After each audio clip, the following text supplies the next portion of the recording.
Hello everyone. तो कैसे हैं आप सब लोग। Welcome to our YouTube channel data sky learn. So आज हमारा पाइथन का डे 7 होगा और हम कंटिन्यू करेंगे अपने डेटा साइंस को कोर्स को।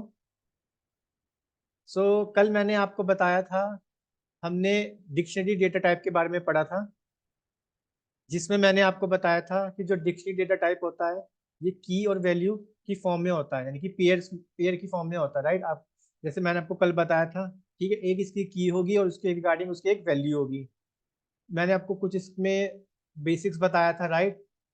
और कुछ फंक्शंस पढ़े थे कि लिस्ट, सॉरी, हमारी जो डिक्शनरी डेटा टाइप होता है उसको हम डिफाइन कैसे करते हैं, राइट। इसको कर्ली ब्रेसेस से डिफाइन किया जाता है और बीच में कॉलन आता है, इसको हम की बोलते हैं और इसको हम वैल्यू बोलते हैं, ठीक है।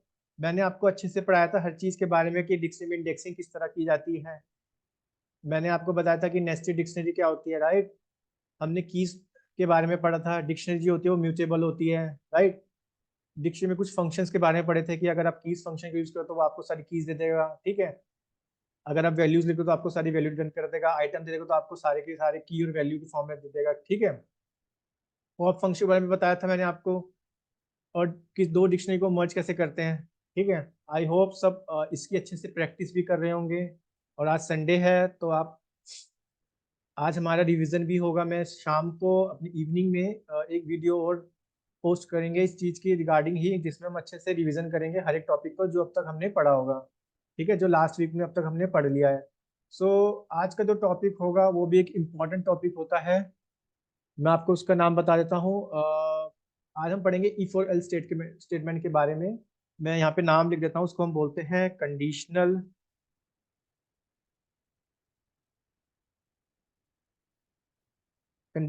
Statements in Python.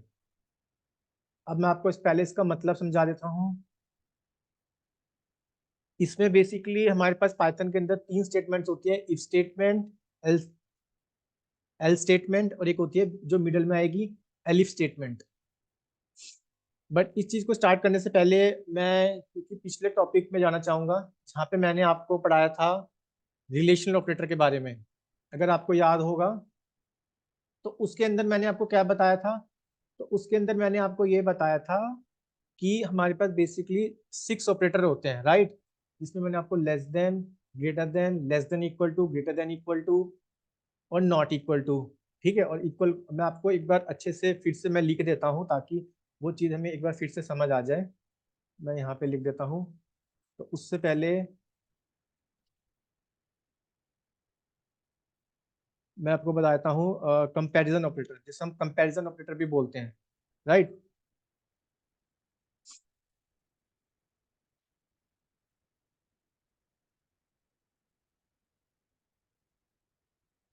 इसमें हमारे पास सबसे पहला कंपैरिजन ऑपरेटर, मैं इसके बारे में कुछ लिख देता हूँ ताकि आपको और भी अच्छे से समझ आ जाएगा।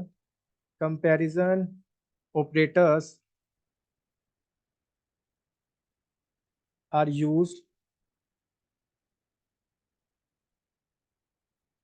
To compare are used to compare some values और ऑपरेंड,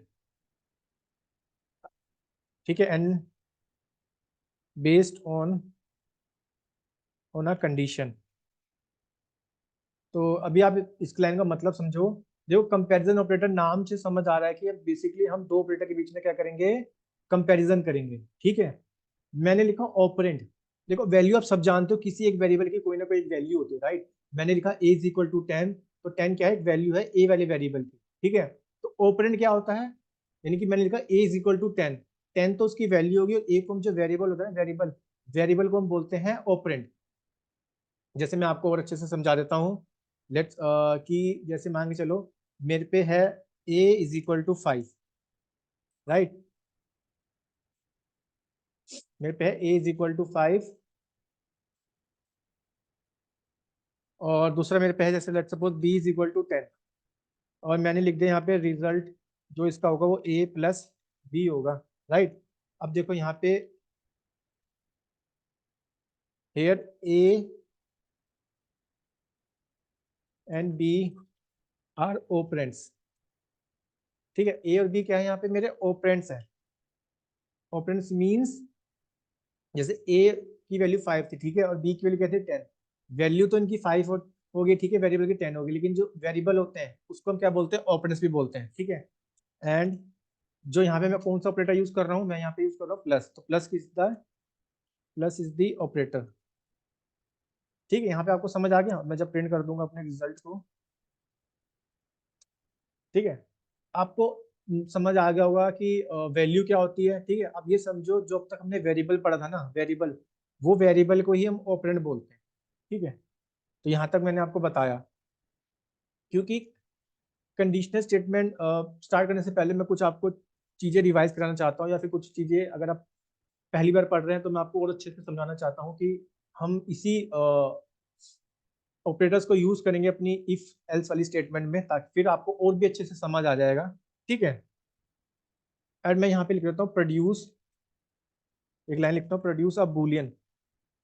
तो आपको बूलियन का मतलब पता होगा, मैंने आपको बूलियन का मतलब बताया था, जहाँ पे हम डील करेंगे ट्रू और फॉल्स, ट्रू और फॉल्स में, ठीक है, जहाँ पे आपको वो रिजल्ट देगा ट्रू है या फॉल्स है, ठीक है।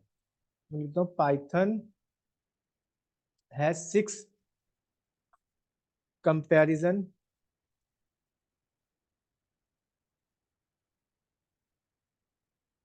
कंपैरिजन ऑपरेटर्स, ठीक है। आपको पता ही है पाइथन में 6 कंपैरिजन ऑपरेटर होते हैं। मैं जैसे पहला लिख देता हूँ, आपको याद होगा लेस देन। लेस देन का सिंबल कैसे होता है, ये वाला, राइट। दूसरा होता है मेरे पे लेस देन और इक्वल टू।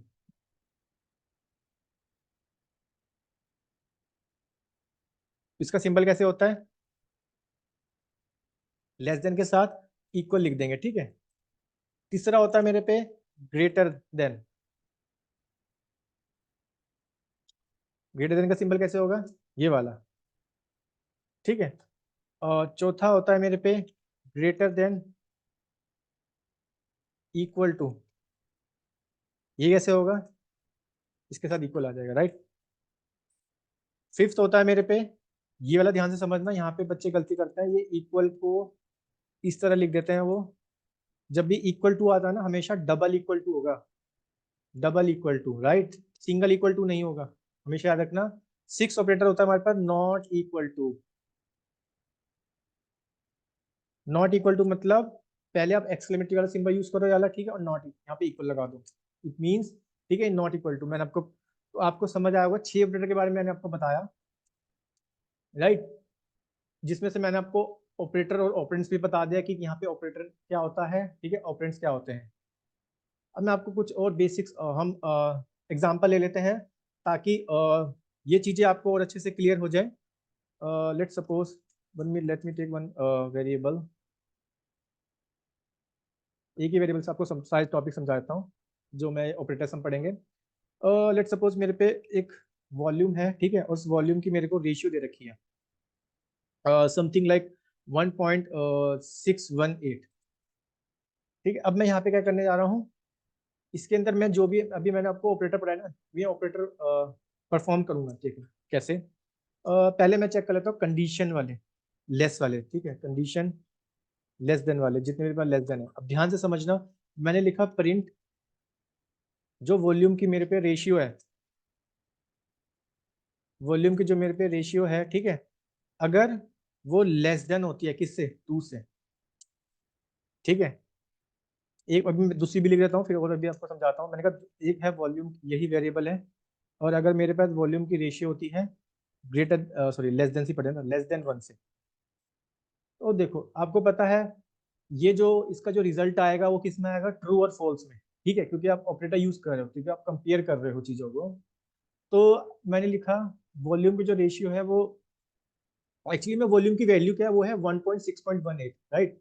तो जो 1.618 होगा वो 2 से तो ऑब्वियसली लेस देन होगा, राइट, और 1 से तो बड़ा ही होगा, देखो 1 से तो छोटा नहीं हो सकता, ठीक है, 1 से तो बड़ा ही है 1.618। तो आप समझ गए होंगे, ठीक है, जहां पे वो रिजल्ट फॉल्स हो रहा है, ठीक है, तो सेकंड वाला क्या आएगा, फॉल्स आएगा, फर्स्ट वाला क्या आएगा, ट्रू आएगा। मैं एक बार लिख देता हूँ आउटपुट को प्रिंट करने से पहले कि the volume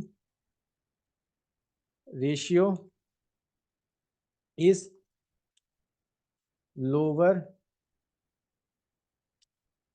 then 2, thus the output is true, right? समझ गए आप? यहां भी लिख देता हूं मैं, the volume ratio is greater then 1, 1 से तो बड़ी है हमारी, ठीक है, thus the output is false। अब लेट्स सी, इसको प्रिंट कराते हैं। सी, पहला रिजल्ट क्या आया? ट्रू आया। दूसरा रिजल्ट क्या आया? फॉल्स आया। एक्सपेक्टेड था, ठीक है। इसी तरह मैंने आपको पढ़ाया लेस देन के बारे में। अब हम पढ़ते हैं सेम एग्जांपल ले लेता हूँ, जिसमें हम पढ़ेंगे कंडीशन जो होगी ना, वो ऑपरेटर वाइज ही पढ़ते हैं। जैसे मैंने आपको फर्स्ट ऑपरेटर लेस देन बताया था, अब हमारे पास दूसरा ऑपरेटर क्या होगा? लेस देन और इक्वल टू, ठीक है, लेस देन और इक्वल टू। सेम ही मैं वेरिएबल ले रहा हूँ, इस बार मैं प्रिंट करा रहा हूँ वॉल्यूम की जो रेशियो होगी वो लेस देन इक्वल टू होगी 2, सॉरी 3, चलो 2 ले लेते हैं, सेम ही ले लेते हैं ना, फिर ज्यादा इजी रहेगा। प्रिंट वॉल्यूम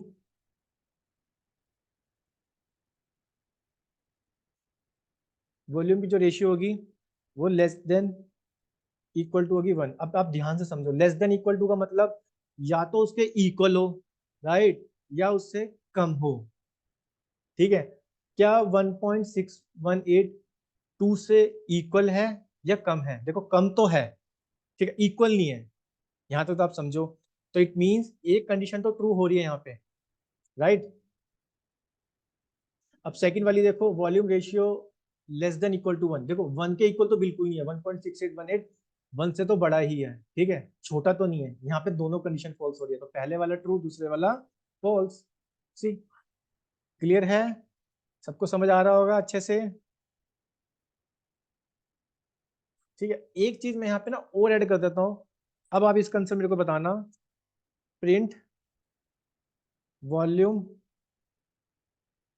रेशियो, सॉरी इसके अंदर लिखना है, वॉल्यूम रेशियो जो मेरी है वो लेस देन इक्वल टू है 1.618 से। तो इसका आंसर क्या आएगा? एनीवन? अब जैसे मैंने आपको बताया, यहाँ पे एक कंडीशन तो देखो ट्रू हो रही है, ठीक है, मतलब 1.618 देखो लेस भी हो सकता है, राइट, लेकिन उसके इक्वल तो है ही, ठीक है, उसके इक्वल तो है, इट मींस ये ट्रू रिटर्न करेगा। लेट्स सी, देखो ट्रू रिटर्न कर रहा है, राइट। आपको लेस देन और लेस देन इक्वल टू का मतलब समझ आ गया होगा। Now let's move on our third operator, जिसे हम बोलते हैं ग्रेटर देन। सेम ही ले लेता हूं इसमें, और भी अच्छे से क्लियर हो जाएगा। मैं यहाँ पे कंडीशन लिख देता हूँ। कंडीशन क्या है इस बार? हमारी ग्रेटर देन है, ग्रेटर देन, राइट, हाँ ये वाली ले लेते हैं, ठीक है, ग्रेटर देन, क्योंकि सेम चल लेंगे जो जो सीरीज वाइज लिखा है, ठीक है। सो अब यहाँ पे मैं आप इसका आंसर आप मेरे को बताना। प्रिंट, मैंने लिखा print volume ratio greater then 2। अब बताना आप मेरे को, ठीक है। और दूसरा लिख देता हूं,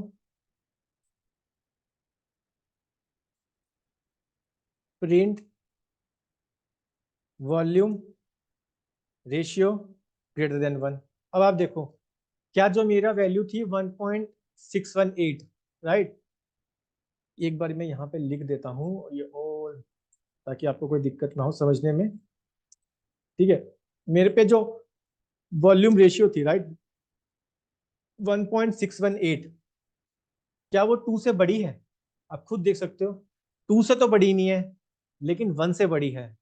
तो अब आप समझिए होंगे कि इसका आंसर क्या आएगा। फर्स्ट आएगा फॉल्स, सेकंड आएगा ट्रू। लेट्स सी, ठीक है, देखो कितने इजी वे में हम समझ पा रहे हैं, राइट। अब हमारी जो फोर्थ कंडीशन ले लेते हैं, ग्रेटर देन और इक्वल टू, ठीक है, सेम वेरिएबल ले लेता हूं, अब आप इसका आंसर मेरे को बताना, इसमें क्या आंसर आएगा।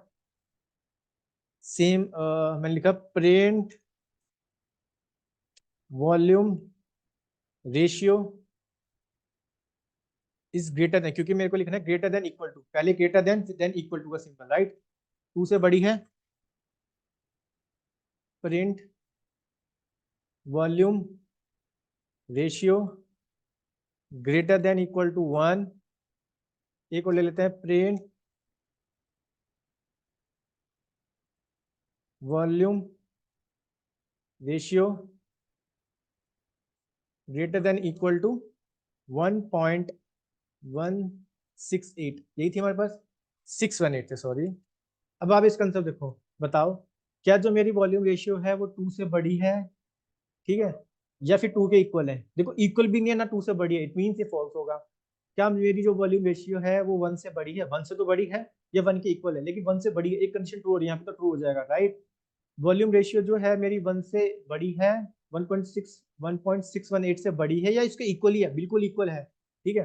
देखो कोई वैल्यू अपने आप से बड़ी भी हो सकती है, ठीक है। आप ये नहीं कह सकते देखो 4 is greater than equal to 4, right, it means वो ट्रू भी होगा, राइट, या फिर 4 is less than equal to 4, वो वहां भी ट्रू होगा, ठीक है।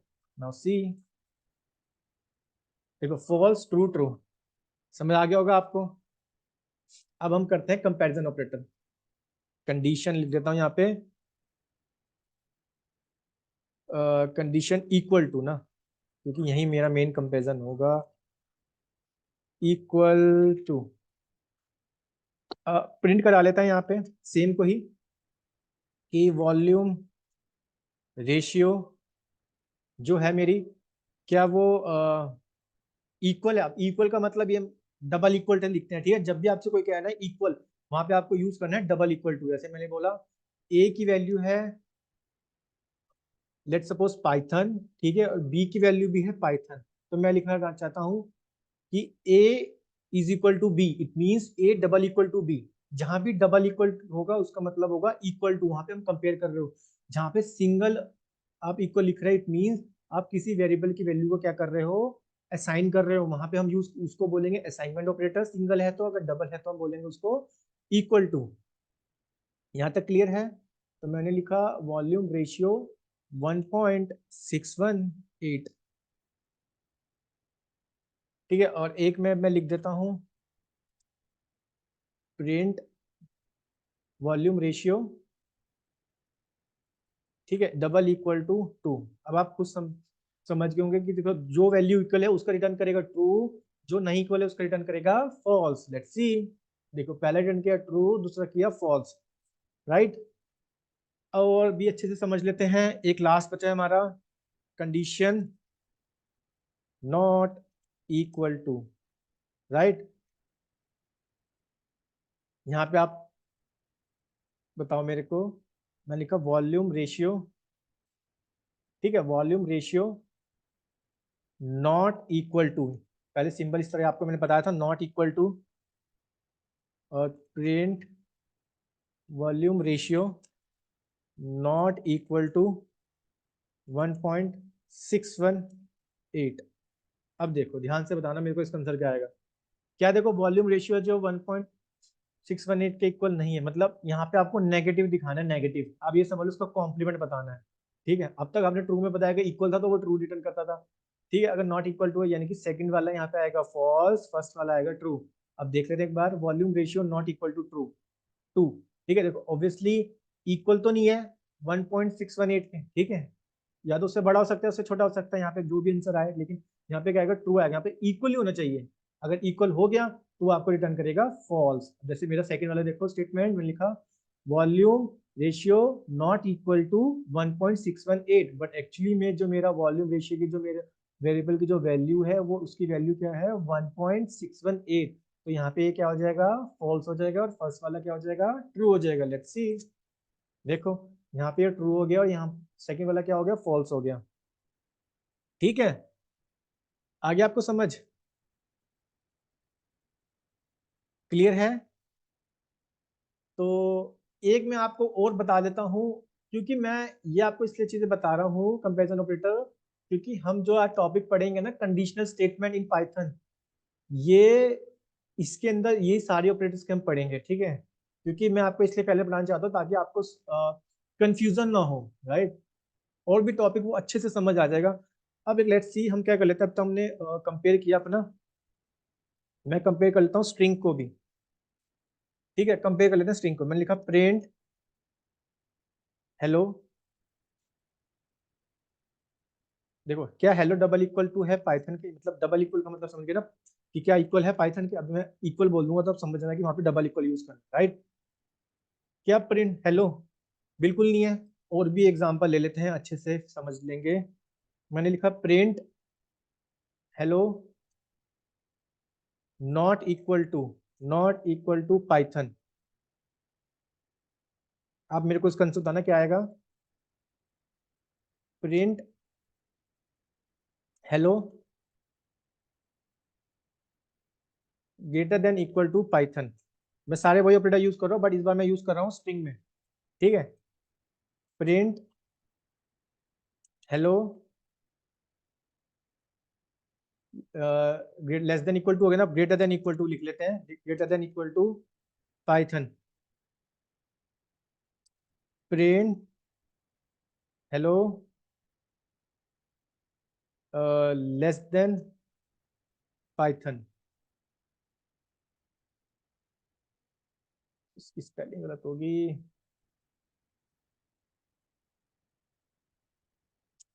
Print hello,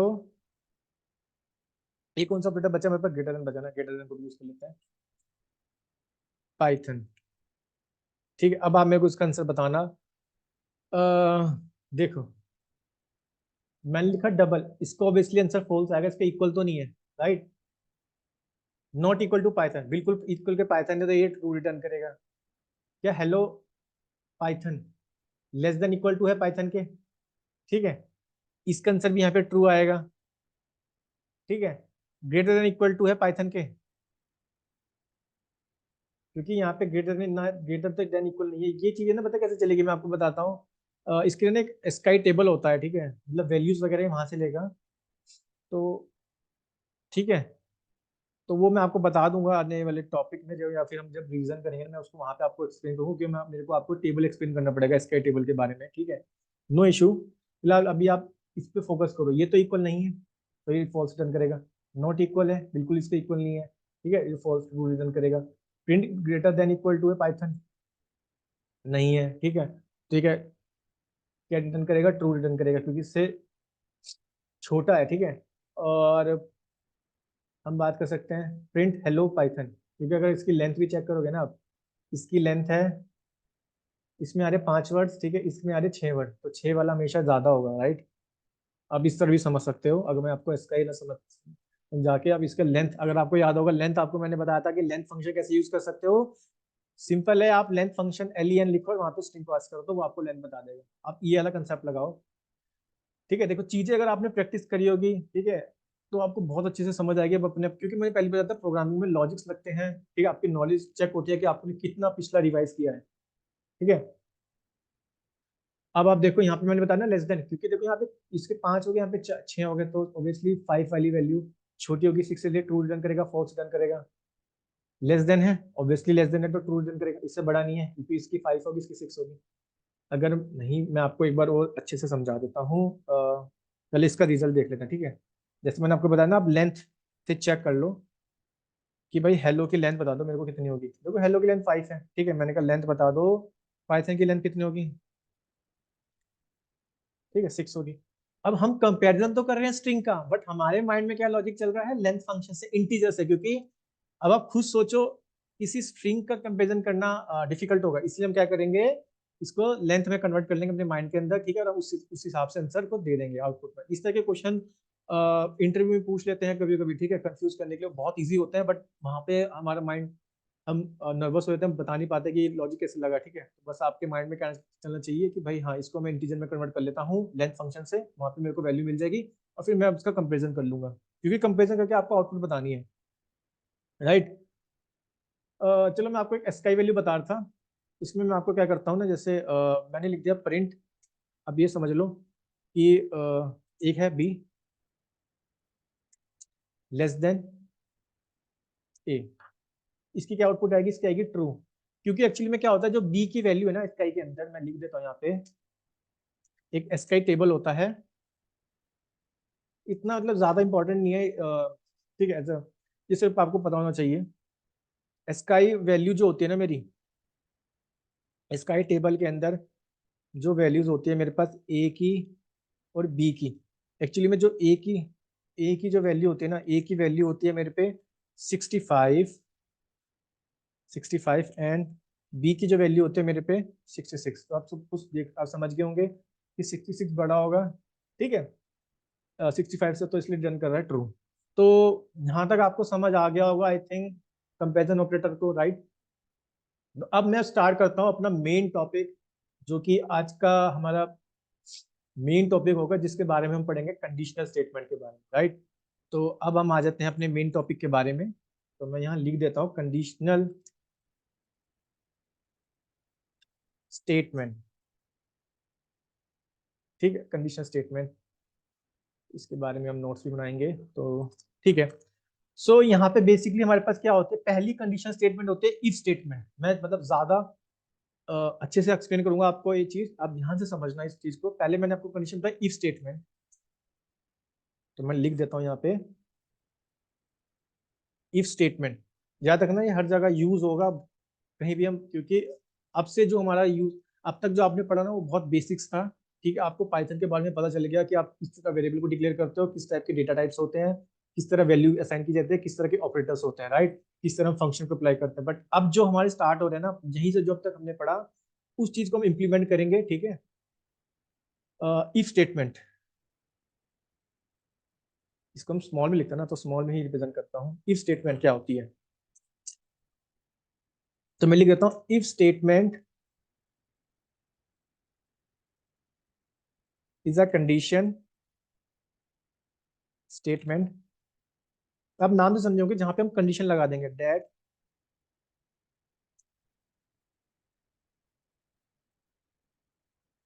that will perform some operation,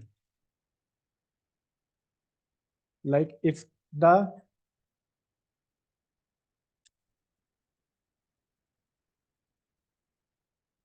the expression, भी मैं आपको हर चीज एग्जाम सही से बताता हूँ। अब मैंने लिखा if the expression given in it, कोई भी एक्सप्रेशन, एक्सप्रेशन मतलब जैसे मैंने लिखा ए इज इक्वल टू 5+9, इस तरह आप समझ सकते हो एक्सप्रेशन, या फिर एक्स इज, जैसे आप मैथ्स में पढ़ते हो x+y इज इक्वल टू 16, ठीक है। So if the expression given in it, जो भी एक्सप्रेशन दे रखा होगा, इट इवेल्युएट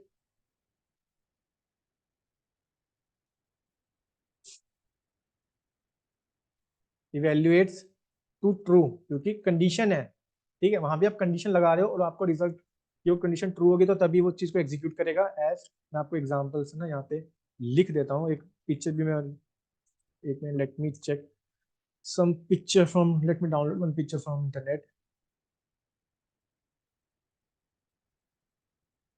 अभी मैंने आपको क्या बताया, मैं लिखा इफ स्टेटमेंट, देखो इस तरह से होता है, मैं आपको लिख बता देता हूँ, ठीक है। मैं यहाँ पे एक इमेज भी ड्रॉ कर देता हूँ, उसको इस तरह, लेट्स सी,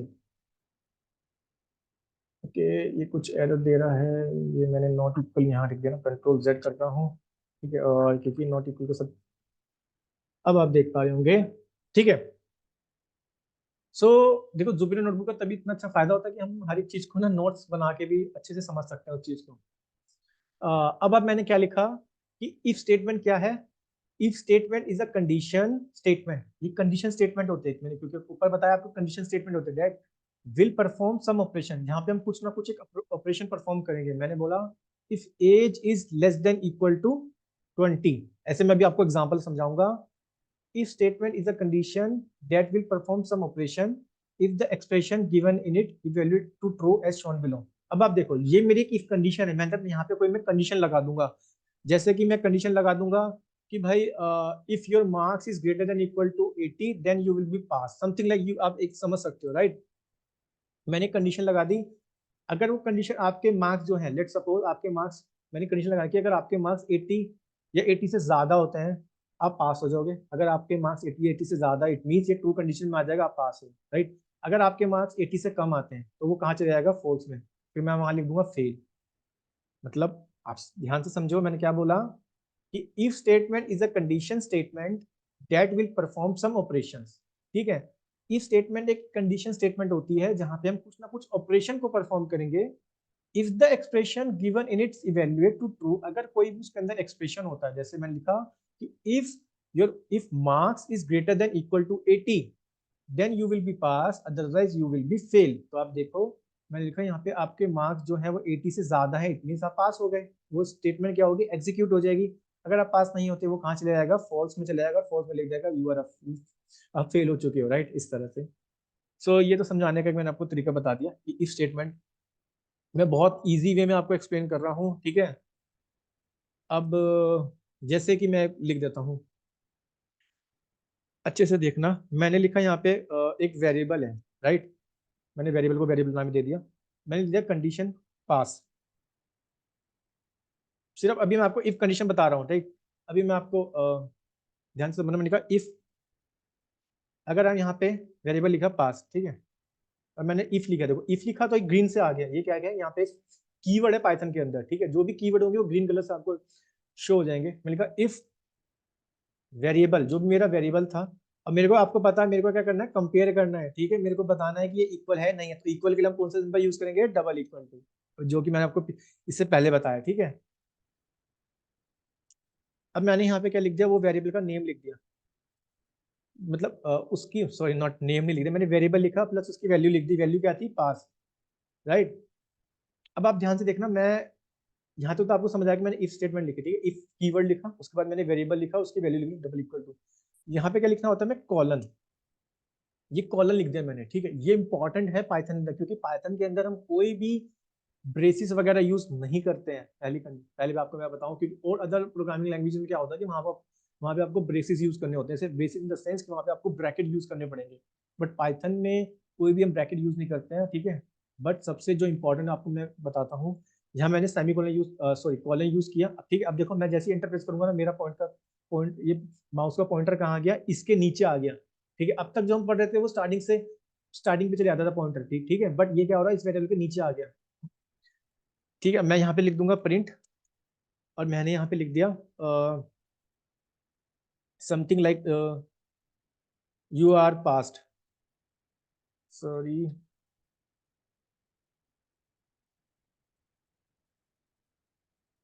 ठीक है। इसको प्रिंट कराते हैं, तो देखो इसने कर दिया यू आर पास्ट, क्योंकि मैंने ऊपर लिख रहा था इफ की जो वेरिएबल की वैल्यू है वो उसके इक्वल होती है, वो पास लिख देगा, ठीक है। अब देखो मैं आपको एक चीज और बता रहा था कि जैसे मैंने यहाँ पे कॉलन लिखा, ठीक है, ये वाली चीज लिखी मैंने, ठीक है, और ये इस लाइन के नीचे आ गया। पाइथन में एक चीज सबसे ज्यादा इंपॉर्टेंट होती है, जब आप for loops if else condition के साथ डील कर रहे हो ना, हमेशा याद रखना वहां पे इंडेंटेशन होती है। एक चीज इंडेंटेशन, इंडेंटेशन क्या होता है, आप ये समझ लो कि एक रूल डिफाइन किया है पाइथन के अंदर, ठीक है, कि आपको जहां से भी अगर ये कॉलन स्टार्ट हुआ, कॉलन मैंने लिख दिया ना, इसके नीचे वाली लाइन से ही आपको लिखना है, स्टार्टिंग से नहीं लिखना है।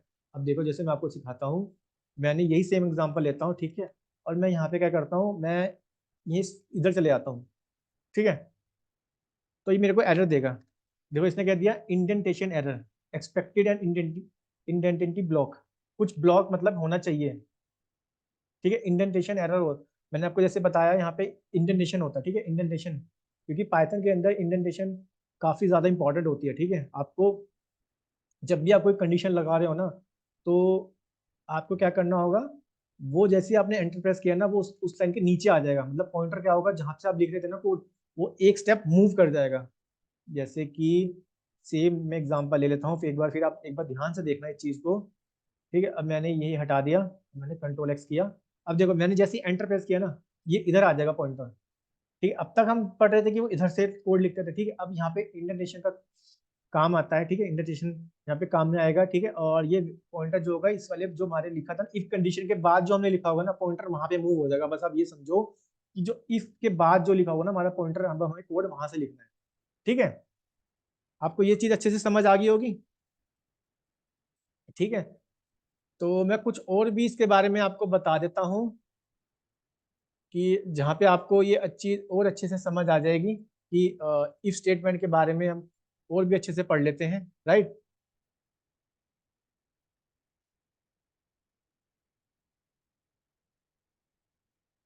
तो ये तो मैं एक पिक्चर ना और साइन कर देता हूँ, आप जहाँ पे ना आपको एक चीज मैं और बताना चाहूंगा, मैं नेट से एक पिक्चर और मिली है मेरे को।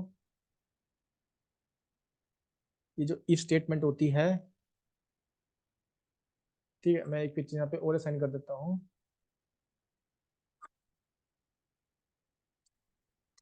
देखो, राइट, ये तो मैंने आपको बताया था, ठीक है, इसका फ्लो डायग्राम होता है, इस टाइप के डायग्राम को बोलते हैं फ्लो डायग्राम या फ्लो चार्ट्स, ठीक है। ये भी मैंने उसी तरीके से लिखा है, बट इसमें थोड़ा सा इन्होंने और भी अच्छे से समझा रखा है, ठीक है, इंडेंटेशन के बारे में बता दिया, जैसे मैंने आपको भी बताया, राइट। ये इंडेंटेशन होती है इसमें, ठीक है। इफ कंडीशन है, स्टेटमेंट है, ठीक है, कंडीशन लगेगी, अगर कंडीशन ट्रू है तो क्या कर देगा, वो लाइन को एग्जीक्यूट कर देगा, ठीक है। यहाँ पे इंडेंटेशन था, इसलिए मैंने आपको ये वाली इमेज भी यहाँ पे मैंने क्या कर दिया, इंसर्ट कर दी, ठीक है। तो आपको ये चीज अच्छे से समझ आ रही होगी आई थिंक, ठीक है। और मैं इसके बारे में और भी कुछ लिख देता हूँ, कुछ पॉइंट्स, जैसे कि मैं यहाँ से ना पॉइंट्स बना के लिख देता हूँ। हमारा सेकंड जो पॉइंट होगा, हम्म, हमें स्टेटमेंट कहाँ पे यूज करनी पड़ती है, ठीक है, जब हमें कोई डिसीजन लेना पड़ता है। मैं लिख देता हूँ डिसीजन, थोड़ी सी मैंने मिस्टेक ली, डिसीजन की कोई इशू नहीं है। Decision making is required when we want to execute when we want to execute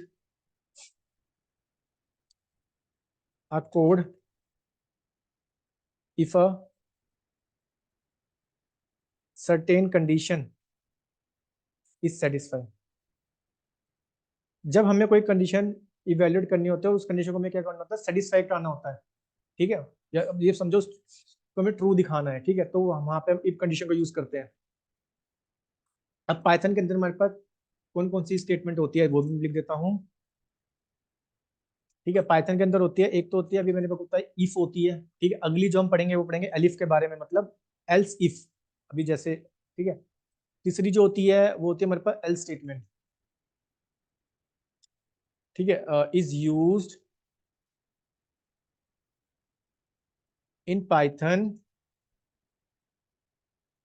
for decision making, ठीक है।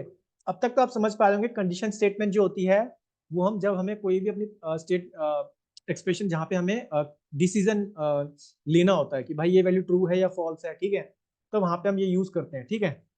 जिसमें मैंने आपको बताया अभी तक इफ के बारे में बताया, मैंने आपको एलिफ नहीं बताया, एल्स नहीं बताया। आई थिंक एल्स की स्पेलिंग मैंने मिस्टेक कर दी है, तो एक प्रॉब्लम हो जाएगी, क्योंकि एल्स एक कीवर्ड होता है पाइथन के अंदर, राइट। अब मैंने लिख दिया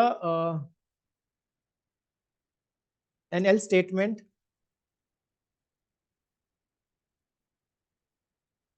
एल स्टेटमेंट जो होती है can be combine with an if statement,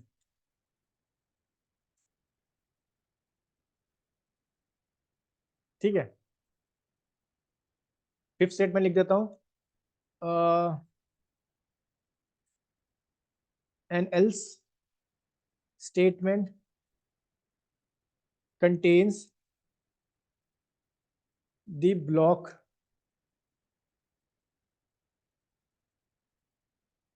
ठीक है। तो आपको मैंने एक काम करते हैं, एल्स को ना हम अलग से ही नोट्स बना के लिखते हैं, क्योंकि यहाँ पे मैंने आपको इल्स के बारे में बता दिया ना, ठीक है। मैं इस चीज को यहाँ पे कट कर लेता हूँ और इसको हम नोट्स बना के लिखेंगे अगली लाइन से, ठीक है, वरना कुछ प्रॉब्लम हो जाएगी समझने में आपको। इस पॉइंट्स को भी मैं काम करता हूँ, पहले मैं यहाँ पे लिख देता हूँ अपनी एल स्टेटमेंट एलिफ के बारे में, राइट, क्योंकि हमारी जो अगली स्टेटमेंट है वो है elif. Okay, late me mark down this one.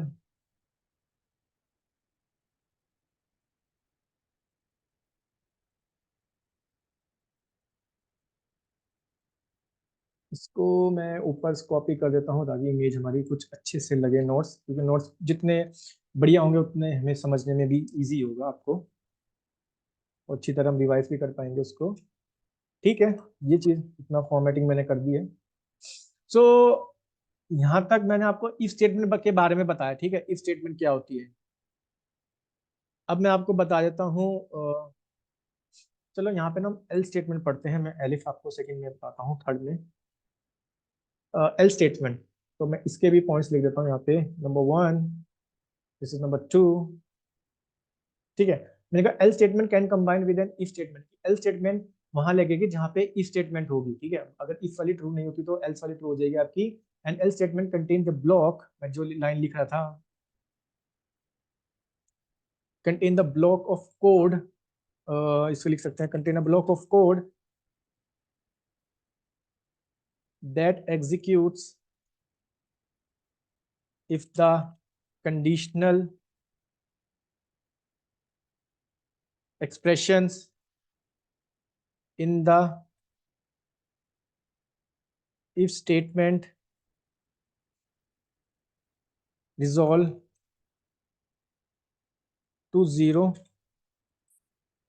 Zero मतलब जहां पे जो हमारी if स्टेटमेंट होती है, या फिर ये समझो जहां पे कंडीशन स्टेटमेंट कैसी होती है, फॉल्स वाली होती है। ठीक है, और फॉल्स भी लिख देता हूँ ताकि अच्छे से समझ आ जाएगा। False, false value, right. अभी आप समझो। ठीक है, यहाँ पे आपको समझ आ रहा होगा मैंने क्या लिखा। मैंने कहा else statement can combine with an if statement and else statement contain the block of code that execute if the condition expression in the if statement equal to false. मतलब जहाँ पे मेरी इफ कंडीशन फॉल्स हो रही होगी, या फिर आप ये समझ सकते हो जहाँ पे मेरी इफ कंडीशन, जैसे मैंने लिखा ना, आपका एग्जाम्पल दिया था कि जहाँ पे मेरे मार्क्स 80 से ज्यादा नहीं है, मेरे मार्क्स आए 60, तो वहां पे वो ब्लॉक ऑफ कोड कहाँ चले जाएगा, पॉइंटर 60 के पास चला जाएगा, यानी कि एल्स कंडीशन के पास चला जाएगा। यही कहना चाह रहे हैं। ठीक है, ओके। मैं इसमें भी एक इमेज अच्छी सी इंसर्ट कर देता हूँ ताकि वो हमें अच्छे से समझ आ जाए।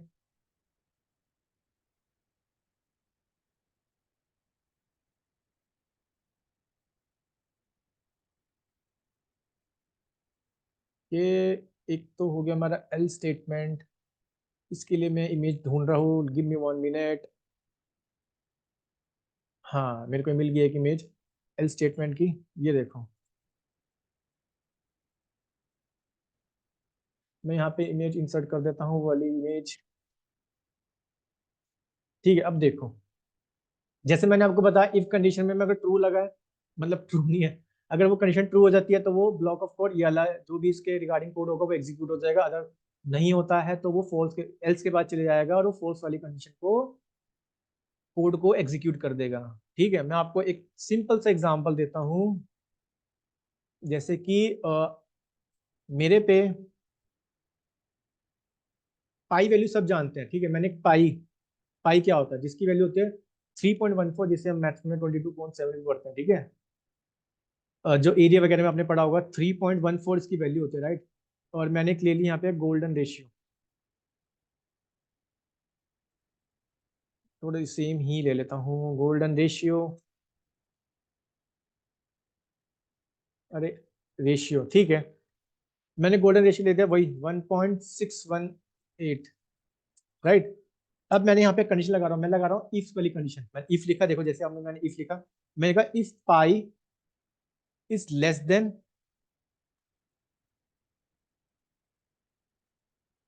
Golden ratio. अब आपको लगाना पड़ेगा क्या, कॉलन। जैसे आप एंटर प्रेस करोगे यहाँ पे इंडेंटेशन का यूज में आएगा, राइट। ये ब्लॉक ऑफ कोड क्या होगा, जो भी इफ के बाद वाला होगा वहां से आपको लिखना है अपना कोड, एक्चुअल कोड। ठीक है, अब आपको मैंने लिखा प्रिंट, मैं यहाँ पे फॉर्म एफ फंक्शन यूज कर लेता हूँ, फॉर्मेट फंक्शन से बोलते हैं हम। मैंने कहा the number of pi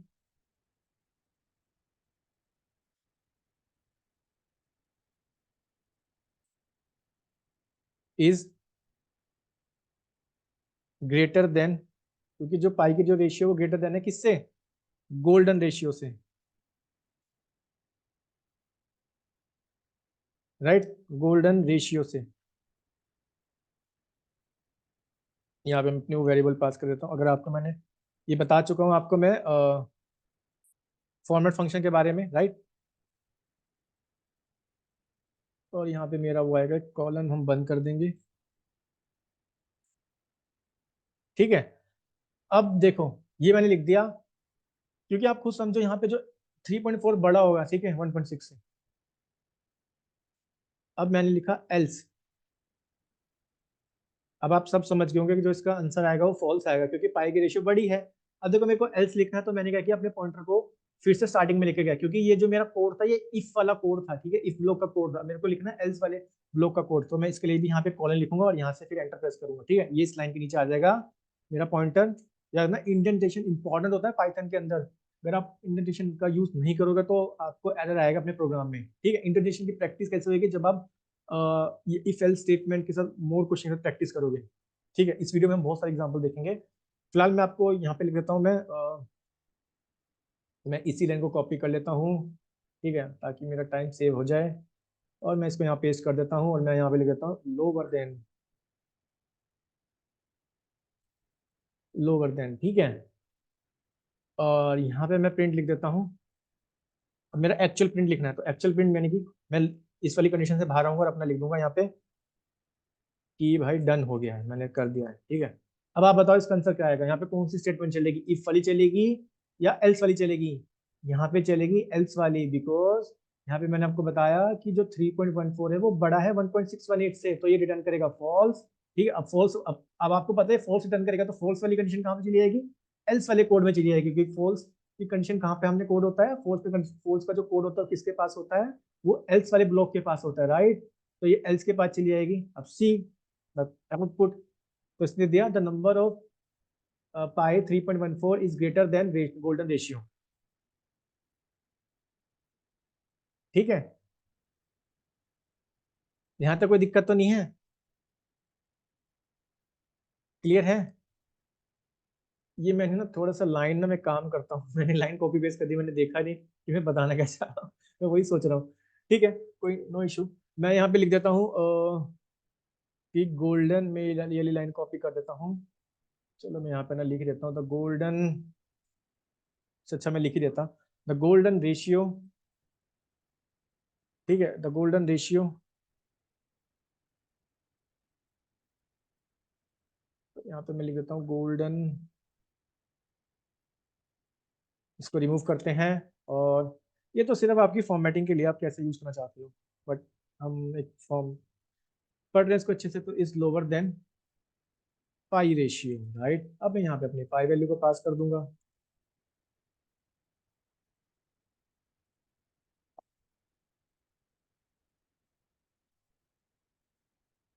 pi ratio. Okay, syntax से तो दे रहा है, कुछ मैंने गड़बड़ कर दी, एक्स्ट्रा आ गया, ठीक है। तो मैं लिख दिया golden ratio 1.6 lower than pi ratio, ठीक है। ये तो मेरे को समझाने का तरीका हो गया। यहाँ पे स्पेस दे चाहते हो स्पेस दे दो, ये और अच्छे से हो जाएगा प्रिंट। ये तो फॉर्मेटिंग होती है, ठीक है, आप फॉर्मेट किस हिसाब से करना चाहते हो। बट याद रखना, मैं आपको बताऊं, जब भी हम मशीन लर्निंग के प्रोजेक्ट्स पढ़ेंगे, डेटा साइंस के प्रोजेक्ट्स हम करेंगे, ठीक है, तो वहाँ पे हम प्रिंट स्टेटमेंट का यूज बहुत कम ही करेंगे, ठीक है, क्योंकि प्रिंट का आपको पता है ये आउटपुट को प्रिंट कराने के लिए होता है, ठीक है। But as a data scientist या डेटा साइंस प्रोजेक्ट्स के लिए जब हम वहाँ पे मेन मोस्ट इंपॉर्टेंट होगा, हम लोगर्स का यूज करेंगे, वो मैं आपको बताऊंगा आने वाली वीडियोस में, ठीक है। तो अभी आप समझ चुके होंगे इफ स्टेटमेंट के बारे में, ठीक है, एल स्टेटमेंट के बारे में, राइट। क्लियर है, अच्छे से आपको समझ आ रहा होगा, ठीक है।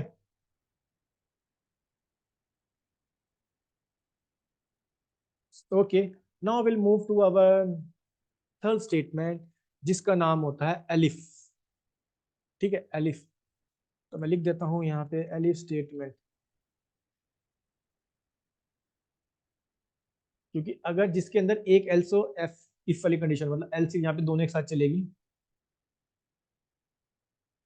ओके, मैं इसके लिए पहले कुछ एक डेफिनेशन डिफाइन कर देता हूँ, ताकि हमारे नोट्स भी बन जाए, ठीक है। मैंने लिख दिया, इसको मैं यहाँ पे मार्क डाउन कर लेता हूँ। मार्क डाउन कर लेके आपको यहाँ पे स्पेस देना पड़ेगा, ठीक है। मैं लिखा this statement is used in conjunction with the, मतलब कंजक्शन मतलब हो गया जब हमें दो के साथ यूज करनी पड़ेगी, विद दी इफ स्टेटमेंट। मतलब अब अभी आपको मैं समझाऊंगा इसका मैं मतलब क्या बताना चाह रहा हूँ। मैंने यहाँ पे कंजक्शन वर्ड क्यों यूज किया है, टू ऐड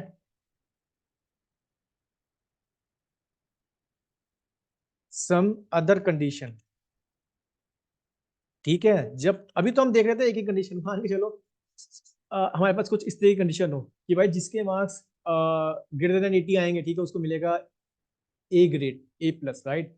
जिसके ग्रेटर देन 60 आएंगे उसको मिलेगा बी, जिसके ग्रेटर देन 50 आएंगे उसको मिलेगा सी, समथिंग लाइक। आप समझ पा रहे हो ना मैं क्या कहना चाह रहा हूँ, यहाँ पे एक से ज्यादा कंडीशन हो जाएगी, ठीक है।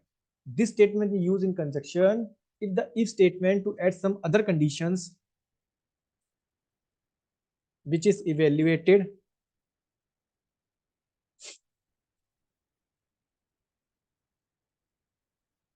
if the condition in if statement, ठीक है, fails। ये सबसे इंपॉर्टेंट पॉइंट है इसमें जो मैंने आपको बताया, ठीक है। मैंने लिखा this statement use in conjunction if the statement to add some other condition. जब आपको एक से ज्यादा इफ वाली कंडीशन ऐड करनी पड़ेगी ना, तब हम याद, आप याद रखना वहां पे यूज करेंगे एलिफ स्टेटमेंट, क्योंकि आप नाम से समझो एलिफ। ये क्लियर है आपको, ठीक है, एलिफ के बारे में। मैं इसका भी ना एक इमेज यहाँ पे इंसर्ट कर देता हूँ एलिफ के बारे में भी।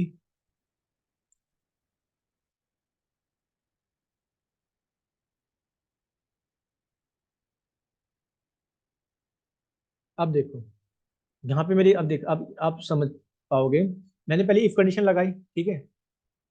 अगर मेरा कोड इसमें सही हुआ तो ये वाली एग्जीक्यूट होगी, बाकी तो कोई चलने की नहीं, ठीक है। लेकिन एलिफ में लगाई, मतलब अब इस बाकी हमें, फिर मैं क्या कहना चाह रहा था आपको, वही वाला एग्जांपल याद करो जैसे मैंने आपको भी रिजल्ट वाला एग्जांपल बताया, ठीक है। अगर आपके मार्क्स 80 से ज्यादा है तो आपको ए बैंड मिल जाएगा, ठीक है। अगर आपके ए ग्रेड मिल जाएगा, अगर आपके 60 या 80 से कम है तो आपको ई एलिस मिल जाएगा, ठीक है। एल्स में आपको पता है आपकी फोर्स ब्रांच होती है, अगर आपके मार्क्स या फेल हो गए, राइट, या फिर आपको सी बैंड मिला, इस तरह सी ग्रेड मिला, इस तरह की जो स्टेटमेंट होती है, मैं आपको एक एग्जाम्पल से समझाता हूँ ताकि और भी अच्छे से क्लियर हो गया, राइट। मैंने ऊपर ना मैं क्या करता हूँ, मैं एक ले लेता हूँ, मैंने कहा एज की वैल्यू यहाँ पे 5 है, मैंने एज डिफाइन कर दिया। अब मैं इफ कंडीशन लगा रहा हूँ, मैंने कहा इफ एज जो है मेरी ग्रेटर देन होती है 6 से। अब आपको पता इफ कंडीशन यूज कर रहे हो तो इंडेंटेशन आपके माइंड में आ जाना चाहिए कि मेरे को इंडेंटेशन का यूज करना पड़ेगा। मैंने कहा प्रिंट, मैंने कहा you can something like you can go to, जो नर्सरी क्लास के बच्चे होते हैं, प्राइमरी स्कूल, ठीक है। अब मैं दूसरी कंडीशन लगाना चाहता हूँ, तो आपको आना पड़ेगा इफ वाली कंडीशन से बाहर। आप लगाओगे अब एलिफ, देखो जो भी कीवर्ड है ना ग्रीन कलर से हाईलाइट हो जाएगा। मैंने कहा elif age is equal to 5। अगर आपकी एज 5 है, इसके लिए भी कॉलन यूज करेंगे, राइट। फिर से प्रिंट करेंगे, प्रिंट, मैंने कहा you should go to primary, ना ना प्राइमरी तो मैंने लिख दिया ना, ये 5, इसकी एज 5 से तक, किंडर गार्डन लिख देता, नर्सरी क्लास के जो बच्चे होते हैं, ठीक है, Kinder garden something, Kinder garden. अब है मेरे पे एल्स, अगर आपकी जो एज है ना, ठीक है, वो 5 से भी छोटी है तो it means you are a baby. So else print कि वो बच्चा भी स्कूल नहीं जाता होगा, छोटा बच्चा है, यू आर अ बेबी, ठीक है। अब देखो ऊपर मैंने कंडीशन लगाई थी पहली वाली, जो ट्रू वाली कंडीशन होगी ना वो उसी के बाद जाएगा ब्लॉक ऑफ कोड, देखेगा भाई एज के लिए तो आपने 5 ऑलरेडी डिफाइन कर दिया, तो भाई 6 वाली तो बड़ी हो जाएगी, ठीक है। तो इफ वाली कंडीशन तो नहीं चलेगी, एलिफ वाली चलेगी, देखो जैसे, लेट्स सी, देखो, so you should go to kindergarten, तो आप किंडर गार्डन जाओगे, ठीक है। क्लियर है, सबको समझ आ रहा है, राइट। एलिफ भी समझ आ गया होगा, इल्स भी समझ आ गया होगा। अब हम क्या करते हैं, मैं और भी अच्छे एग्जाम्पल ले लेता हूँ, राइट। अब मैं ना उससे पहले एग्जाम्पल में एक्सप्लेन तो करता हूँ, बट मैं आपको ना एक फंक्शन बता देता हूँ जो मैं आपको पिछली वीडियो में नहीं बताया था मैंने अब तक। आपको याद होगा हमने प्रिंट में कुछ फंक्शंस पढ़े थे, राइट? एक प्रिंट स्ट्रिंग के अंदर, जैसे मैंने आपको पाइथन के अंदर कुछ फंक्शन बताए थे, जैसे मैंने आपको शॉर्टेड फंक्शन बता दिया, राइट? क्योंकि ये जो फंक्शन होगा मैं सारे एक साथ नहीं पढ़ा सकता आपको, अदरवाइज आप कंफ्यूज हो जाओगे, राइट? अब जो हम पढ़ने वाले फंक्शन का नाम है इनपुट फंक्शन। मैं उससे पहले आपको एक बात बताता हूँ, हमने शॉर्टेड फंक्शन के बारे में पढ़ा था, राइट? जब हमें किसी भी लिस्ट को शॉर्ट करना होता है, किसी भी स्ट्रिंग को कह सकते हो, लिस्ट को, ठीक है, या फिर किसी टपल को, डिक्शनरी को, पाइथन का फंक्शन होता है शॉर्टेड फंक्शन। दूसरा मैंने आपको बताया था प्रिंट स्टेटमेंट, प्रिंट फंक्शन, जिसमें हम बेसिकली क्या करते हैं, अपने आउटपुट को प्रिंट करा देते हैं, ठीक है। एक फंक्शन बताया था मैंने आपको, लेंथ फंक्शन, जो कि आपकी लेंथ को, कोई भी है मतलब उसकी लेंथ को काउंट कर लेगा। सिमिलरली हमारे पास अनदर फंक्शन होता है जिसका नाम होता है इनपुट फंक्शन। ये इंपॉर्टेंट है, ध्यान से समझना, क्योंकि इससे एक नया कंसेप्ट मैं आपको बताऊंगा। Let me mark down this as well.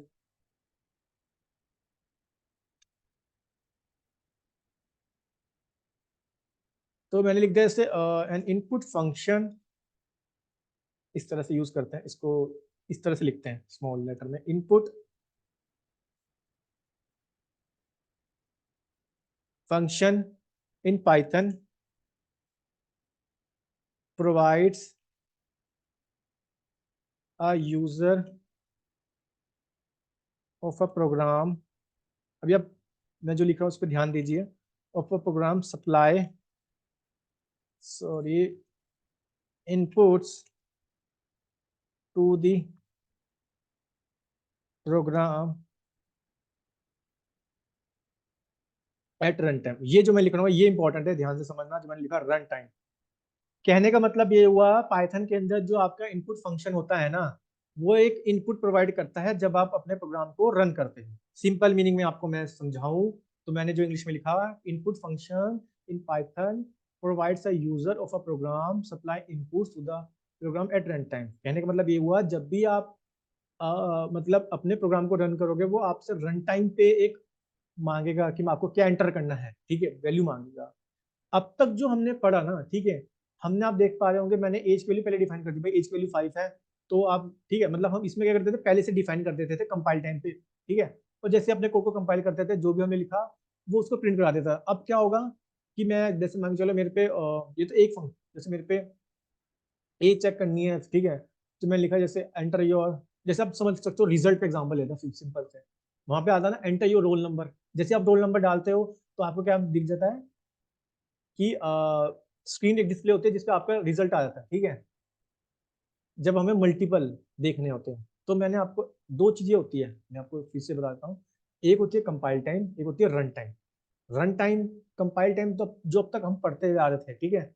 जैसे मैंने मतलब कंपाइल, मैंने पहले से वैल्यू की साइन कर दी, भाई ए की वैल्यू 10 है, ठीक है। मैंने पहले से लिख दिया, मैंने जैसे लिख दिया कि A is equal to 10 and B is equal to 20, C is equal to A star B. आपको पता है 10 इंटू 20 इट मीन 200 देगा, ठीक है। बट मेरे को जब मल्टीपल चेक करने होते हैं कि मेरे को रन टाइम पे आउट इनपुट देना है, मेरे को कंपाइल टाइम पे नहीं देना। अब मेरे को चेक करना है भाई, जैसे मेरे को 10 इंटू 20 भी चेक करना है, 20 into 30, 30 to 40, something like this, right? आप समझ पा रहे होंगे रन टाइम का मतलब क्या होता है। मैं और भी अच्छे से एक्सप्लेन कर देता हूँ इसको। जैसे कि पहले तो मैं इसके बारे में आपको बता दिया, ठीक है। अब मैं, जैसे मैंने लिखा यहाँ पे, हाँ, मैंने जैसे लिख दिया, एक एक टेक्स्ट बना लेता हूँ यहाँ पे, और मैंने इनपुट फंक्शन का यूज किया। इसके बारे में एक चीज और बताऊंगा, अब ध्यान से देखना। मैंने लिखा एंटर अ स्ट्रिंग, एक स्ट्रिंग एंटर कर दो, ठीक है।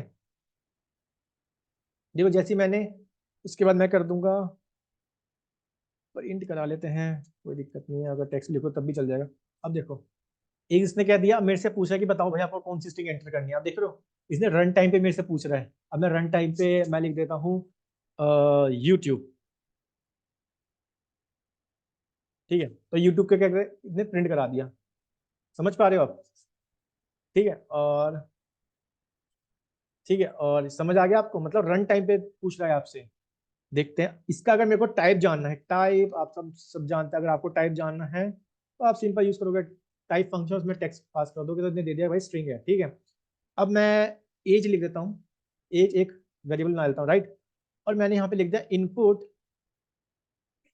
एंटर योर एज, ठीक है। और यहाँ पे मैं क्या करता हूँ, प्रिंट करा लेता हूँ अपनी एज को। लेट्स सी, अब ये पूछ रहा है कि भाई एंटर योर एज, अपनी एज को एंटर करो। मैंने मैंने लिख दिया 45, ठीक है।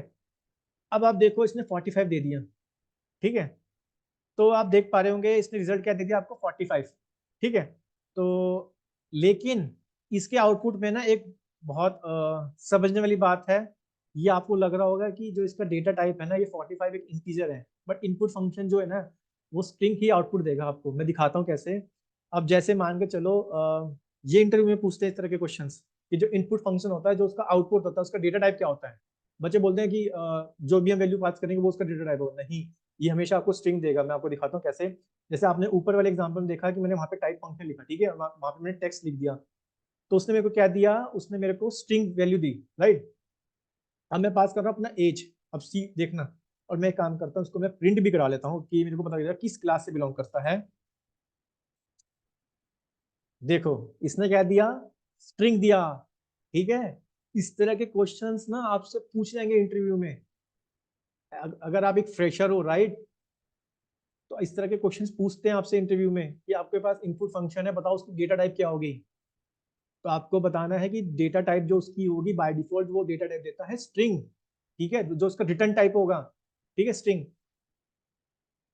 समझ आ रहा है आपको। अब मैं सेम यही लेता हूं, बट मैं क्या करूंगा यहाँ पे, मैं इसके आगे ना इसका डेटा टाइप आपको पता टाइप कन्वर्जन कर दूंगा कि इंट लिख दूंगा, इंट, ठीक है। मैंने यहाँ पे इंट लिख दिया। नाउ लेट्स सी, अभी मेरे से पूछा, मैंने कहा 36, मैंने 36 एंटर करी। अब मैं टाइप चेक करता हूँ, print type age, let's see. देखो अब इसने इंट दिया, बिकॉज मैंने इसका क्या कर दिया, टाइप कन्वर्जन कर दिया। बहुत अच्छे से मैंने एक्सप्लेन किया था आपको अपनी पिछले वीडियो में टाइप कन्वर्जन कैसे करते हैं। बट यहाँ पे जो सबसे इंपॉर्टेंट बात थी वो इनपुट फंक्शन क्या होता है, और इसका जो रिटर्न टाइप होता है वो एक्चुअली में रिटर्न टाइप क्या करता है, आपको क्या कौन सा डेटा टाइप बताता है जो उसका वेरिएबल आप पास करोगे, राइट। आपको समझ आ गया होगा इनपुट फंक्शन के बारे में, ठीक है। अब मैं आते हैं अपने मेन टॉपिक की तरफ जो हम पढ़ रहे थे, इफ एल्स कंडीशन, जहाँ पे मैं आपको कुछ एग्जाम्पल से एक्सप्लेन कर देता हूँ ताकि हम और अच्छे से चीज़ों को समझ सकें, right. Okay, now let's see. मैं क्या कर रहा हूँ, मैं मार्क्स बना रहा हूँ, ठीक है। मार्क्स मैंने एक वेरिएबल बनाया और मैंने इनपुट फंक्शन यूज कर लिया, ठीक है। इनपुट मैंने कहा एंटर योर मार्क्स, अपने मार्क्स एंटर करो, ठीक है। अभी आपको पता है मेरे को मार्क्स करने एंटर, ठीक है। चलो मैं आपको बाद में बताता हूँ, फिर से वो चीज़ें हम पढ़ेंगे। मैंने कहा इफ मेरे जो मार्क्स हैं, ठीक है, मेरे जो मार्क्स हैं वो ग्रेटर देन इक्वल होते हैं किसके, 80, यानी कि जो मेरे मार्क्स हैं वो ग्रेटर देन इक्वल टू होता है किस, कितने तक, 80 तक। तो भैया आप प्रिंट कर दो कि you will be a part of something, you will B,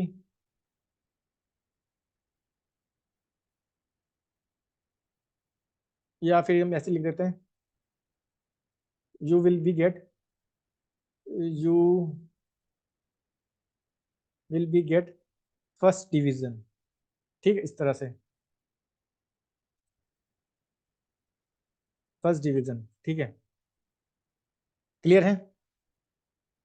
अब मेरे को लगानी है सेकंड कंडीशन, तो मैं इफ स्टेटमेंट यूज करूंगा, मेरे को यूज करना पड़ेगा एलिफ, ठीक है, सॉरी एलिफ यूज करना पड़ेगा, एलिफ मार्क्स।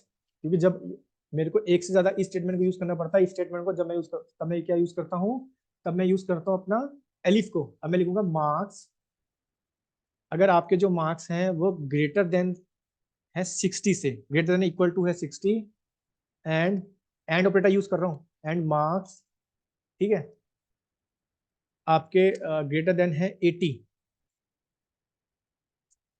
मैंने बोला अगर आपके मार्क्स जो है वो 60 से तो ज्यादा हैं बट 80 से कम है, मैंने यहाँ पे कंडीशन क्या यूज करी, मैंने ऑपरेटर यूज किया, उसका नाम है एंड इफ, ठीक है।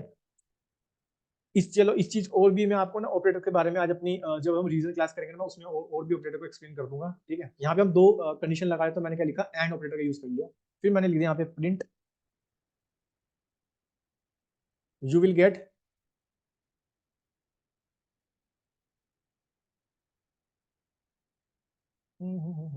इसको सही कर देते हैं, you will get second division,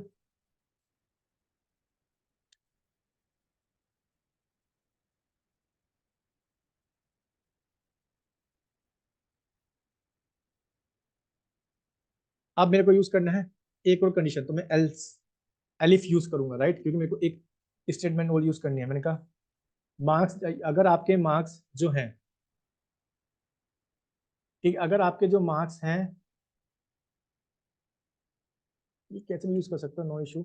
अगर जो आपके मार्क्स हैं वो होते हैं ग्रेटर देन इक्वल टू, तो 40, मतलब 40 से ज्यादा होते हैं, ठीक है, या 40 के इक्वल होते हैं, एंड आपके जो मार्क्स हैं वो लेस देन होते हैं 60, तो प्रिंट करा दो, सॉरी, प्रिंट करा दो क्या, यू विल गेट, इसे थोड़ा सा नीचे कर लेता हूँ, यू विल गेट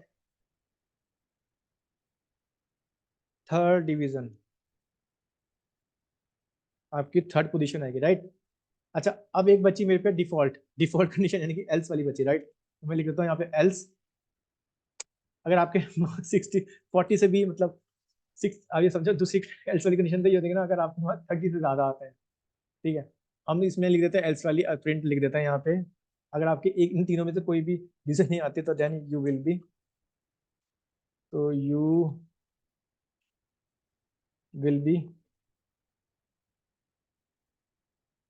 फेल, ठीक है। अब देखो, मैंने ऊपर इनपुट फंक्शन लगाया, पहले आपसे इनपुट मांगेगा। अच्छा, मैंने अपने मार्क्स एंटर कर दिए, मैंने कहा मेरे आए 85%, ठीक है, मैंने एंटर प्रेस किया, ओके, इसने एरर दे दिया, not supported, okay okay okay okay, यहाँ पे कुछ एरर दे रहा है, ये मैंने कुछ शायद गलत लगा दिया, यहाँ पे एक बार चेक करते हैं, marks input, if marks not supported, okay, एक तो ये हो सकता है लेस देन इक्वल टू, ठीक है, लेस देन इक्वल टू मैंने सही यूज किया है, एक बार चेक करते हैं, एंटर योर मार्क्स 45, कुछ मैंने शायद मिस्टेक कर दी है, यहाँ पे एक बार चेक कर लेते हैं, no issue, else if greater than equal to 80, यहाँ पे एरर दे रहा है, टाइप एरर दे रहा है, शायद मैंने यहाँ पे लेस देन इक्वल टू मैंने गलत लिख दिया क्या, if marks is greater than equal to 80, ठीक है, ये मेरे को प्रिंट करा देगा, if marks is greater than equal to 60 and marks जो हैं वो लेस देन होते हैं, शायद ये मेरे को इसलिए दे रहा है, हमें काम करता है ना, इसको इसी फॉर्म में लिख लेते हैं, शायद हो सकता है कि कभी कभी ना ये एरर ले लेता है स्पेस को भी, एक काम करते हैं, इसको ऐसे लिख देता हूँ, नो इश्यू, चल जाना चाहिए।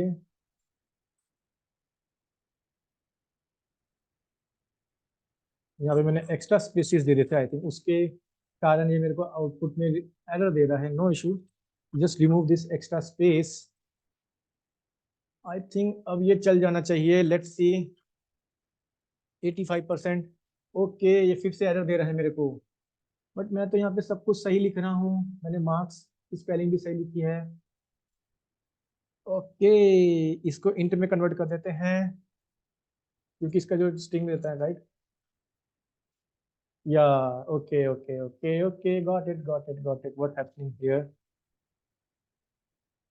ठीक है, आप समझे, वो चीज हमारी सही थी, ठीक है, मैं आपको ऊपर यही चीज एक्सप्लेन कर रहा था, ठीक है, कि देखो अगर आपका जो आउटपुट आएगा ना ये स्ट्रिंग में देगा, ठीक है, लेकिन अगर आप कोई नंबर एंटर करा रहे हो तो आपको इसका डेटा टाइप चेंज करना पड़ेगा, ठीक है, और हमने इसका डेटा टाइप चेंज नहीं किया था, ठीक है, इसलिए we are getting the error. अब आप इसको अच्छे से समझ सके होंगे, ठीक है, मैं जानबूझ के वो मैंने इनपुट नहीं लिखा था ताकि हमें एरर आए और हम उस चीज को क्या कर सकें, समझ सकें, अगर मैं डायरेक्ट इनपुट लिख देता था वो चीज हमें नहीं पता चलती, ठीक है, इसलिए मैंने 2-3 बार इस तरह से आपको बताया, ठीक है। देखिए चीजें मैंने आपको कल भी बताया था, चीजें जितनी ज्यादा आप प्रैक्टिस करोगे, जितने ज्यादा आपको एरर्स आएंगे ना, तभी आपको चीजें समझ आएगी, क्योंकि एरर्स को रिजोल्व करना, ठीक है, समझना, एक डेवलपर या फिर एक समझो किसी डेटा साइंटिस्ट को अच्छे से समझ आ जाता है कोड की, भाई ये कोड काम कैसे कर रहा है, ठीक है, क्योंकि जब आपको एरर आएगा ना तभी आप चीज समझ पाओगे, हाँ ये चीज भाई ऐसे काम करती है, इसको हम ऐसे यूज करते हैं, तभी ये एरर नहीं आएगा अगर हम इसमें इस तरह इंप्लीमेंट करेंगे, ठीक है। तो जैसे आपने समझा, मैंने आपको इसका अच्छा से एग्जाम्पल बता दिया इनपुट का, क्लियर होगा सबको यहाँ तक, राइट, क्लियर है। मैं आपको और भी एक एग्जांपल दे देता हूँ, एक एग्जांपल हम और ले लेते हैं। मैंने यहाँ पे लिख दिया प्राइस। अब आप समझ चुके होंगे मैं इनपुट फंक्शन यूज कर रहा हूँ और मैं एंटर करूंगा न्यूमेरिक वैल्यू, तो मैं इंट फंक्शन यूज करूंगा पहले। इंट, सॉरी इंट फंक्शन ही, उसका डेटा टाइप को चेंज करूंगा, इंट लिख के, सिंपल है। सो मैंने यहाँ पे क्या लिख दिया, मैंने लिख दिया यहाँ पे इनपुट। इनपुट के अंदर मैं एंटर करूंगा कि भाई एंटर, यहाँ पे हम बैक स्लैश एन दे देते हैं, ठीक है। एंटर अ प्राइस, आप एक प्राइस एंटर करो। अब यहाँ पे मैं कुछ कंडीशन लगा रहा हूँ, मैंने कहा if, sorry, if price greater than 1000 है, तो भाई प्राइस लिख दो, प्रिंट लिख दो कि मैं वो चीज आई विल नॉट परचेज। अगर उसका प्राइस 1000 से ज़्यादा है तो वो मैं चीज़ परचेज नहीं करूँगा। अदरवाइज मैं यहाँ पे एल्स सी कंडीशन लिख रहा हूँ, राइट। मैं एल्स यहाँ पे प्रिंट कर देता हूँ कि आई विल परचेज,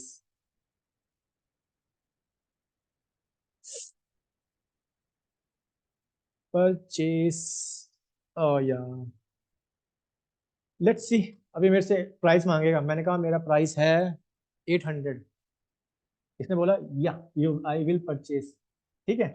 इसको कॉलन कर देते हैं। Now let's see output 500, so I will purchase, ठीक है। अगर आपको पता मैं ये इंट फंक्शन हटा दूंगा तो ये मेरे को एरर देगा। सी, मैं यहाँ पे इंट फंक्शन हटा देता हूँ। अगर आपको स्ट्रिंग पास करे तो नो इशू, आपको इंट फंक्शन यूज करने की, ठीक है। मैंने देखा 500, तो मेरे को दे टाइप एरर, नॉट सपोर्टेड, ठीक है। आप समझ चुके होंगे कि आपको इंट फंक्शन यूज करना है।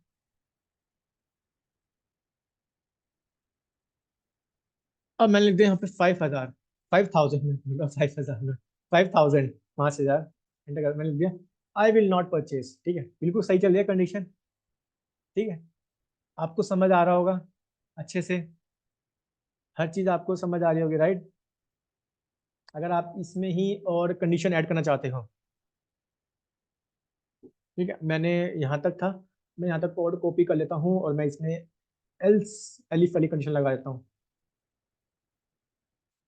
मतलब मैं क्या करूंगा, इफ के एक इफ स्टेटमेंट के अंदर ही इफ स्टेटमेंट लगा देता हूँ। मैंने आपको ये वाला एग्जांपल नहीं बताया ना अब तक, ठीक है। अब मैं क्या करूंगा, यहाँ पे इफ स्टेटमेंट के अंदर ही एक इफ स्टेटमेंट लगा दूंगा। मतलब इफ के, इसे बोलते हैं नेस्टेड इफ, समझे। मतलब अब तक आपको याद होगा मैंने लिस्ट में नेस्ट, लिस्ट के अंदर लिस्ट, नेस्टेड लिस्ट, डिक्शनरी के अंदर डिक्शनरी, नेस्टेड डिक्शनरी, इफ के अंदर if statement, it means nested if. तो मैं इसका लिख देता हूँ इफ प्राइस, क्योंकि ये एग्जांपल हमने नहीं पढ़ा था। If price is greater then 5000, अगर आपका जो प्राइस है ग्रेटर देन होता है 5000, तो प्रिंट करा दो भाई दिस इज टू मच, मतलब बहुत ज्यादा प्राइस है, ठीक है। अब इसी के अंदर मैं यूज करता हूँ एलिफ, एलिफ, ठीक है। मैं लिखा प्राइस, ओके, बट एलिफ का कंडीशन तो लगाओ। इफ प्राइस लेस देन 2000, इसको नीचे कर लेता हूँ 2000, तो आप समझ चुके होंगे। मैं लगा दूंगा प्रिंट में कि भाई या it's okay I can purchase, it's okay, कि मैं परचेज कर लूंगा। अब मैं आ जाता हूँ इस वाली कंडीशन से बाहर और मैं अपने लगाता हूँ इस वाली कंडीशन से बाहर। इट मीन्स मेरे को यहाँ पे आना पड़ेगा एल्स एलिफ प्राइस, अगर आपका जो प्राइस है वो 1000 से जो हमारा था ना कम होता है उसी में ही, एंड एंड प्राइस जो होता है 500 के बीच में होता है, मतलब 500 से तो ज्यादा होता है, 500 से ज्यादा होता है, बट 1000 से कम होता है, then I will print this statement, print I will purchase, जो अब हम यूज कर रहे थे पिछले वाली स्टेटमेंट में एल्स में, राइट। अब मैं लिख दूंगा एल्स, अगर मेरे को प्राइस ही अच्छा नहीं लगा तो ठीक है, मैं यहाँ पे लिख दूंगा प्रिंट नॉट इंटरेस्टेड। मेरा बजट इनमें से कहीं भी लाई नहीं करता, तो मैं लिख दूंगा not interested. Now let's see. अब आपको समझ आ गया होगा, राइट। मैंने इफ के अंदर भी इफ लगा स्टेटमेंट लगाई है। तो इसने पहले से पूछा कि भाई प्राइस एंटर करो, मैंने कहा प्राइस है उसका 600, ठीक है, आई विल परचेज, ठीक है, आई विल परचेज। अब हम एक ऐसी वैल्यू एंटर करते हैं जिसमें मैं डालता हूँ 1500, इसने बोला I will not purchase, okay. अब देखो इसने मैंने 1500 डाला, एकदम से क्या हुआ, ब्लॉक ऑफ जो मेरा इस स्टेटमेंट का कोड था ना, इसलिए यहाँ देखा भाई हाँ 500 से ज्यादा है, चलो देखो इसने पहले ने प्रिंट करा दिया I will not purchase, real estate में प्रिंट करा देगा, फिर देखेगा भाई 500 से ज्यादा है, ठीक है, और 1500 से ज्यादा है तो फिर प्राइस चेक करेगा 500 है तो this is too much price, अगर 2000 से कम है तो इट्स ओके, राइट, क्लियर है।